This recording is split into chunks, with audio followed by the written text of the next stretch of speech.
Okay, so today we're going to learn about enzymes. And before I really get into what enzymes do, I want to tell you what they kind of remind me of. They remind me of this game that I used to love to play as a kid. It's called Pac-Man.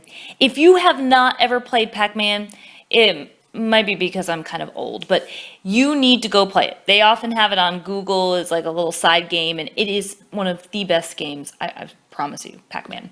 But anyway, enzymes remind me of Pac-Man because they have this really specific shape. See, if you've ever played the game, Pac-Man is this little guy that goes around and he's just got like this mouth and he eats these little pebbles, but it's kind of like a perfectly fit mouth for the little pebble that he eats. Well, enzymes have a perfect shape for whatever they're going to fit. And whatever they fit into their perfect shape here is called a substrate. A substrate is something that the enzyme can either build up or break down. Enzymes can do either one. But again, I like remembering that they have this special shape. And so I like to tell myself, okay, enzymes, like Pac-Man. P for Pac-Man, P for protein. Enzymes are made of protein. Okay, they're not made of lipids or carbs or nucleic acids. If those don't mean anything to you, don't worry, we're going to get to them soon. But just remember that enzymes are made of protein. Now, enzymes have the ability to speed up reactions. So the reactions, it's not that they wouldn't happen in the first place without the enzyme, it's just that they would speed up because of the enzyme's presence. So that just helps them go faster than they would go. Okay, so if you've ever played the game Pac-Man, there are these ghosts that go after the Pac-Man, and when the ghost touches the Pac-Man kind of shrivels up and it makes this sound. It goes near, near, near, near, near, near, near, and the Pac-Man, just kind of, I guess it disintegrates. Well, in enzymes, it's a little more tricky than that. We don't really have things that go after enzymes, but we do have things that are very bad for enzymes. And two of the main things that really affect enzymes are temperature and pH. Both of those things, very bad for enzymes.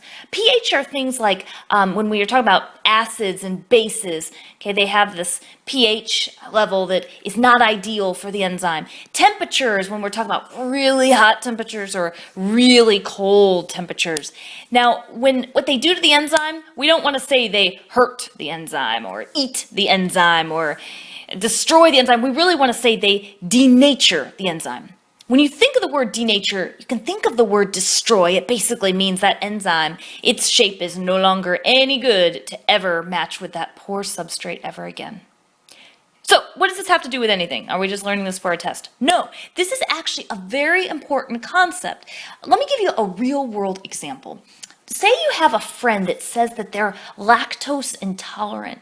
What does that really mean? Well, somebody who's lactose intolerant, you might have observed that they cannot drink milk. They do not have the ability to drink milk, or if they do, they have to be really careful about how much they drink because it makes them really sick.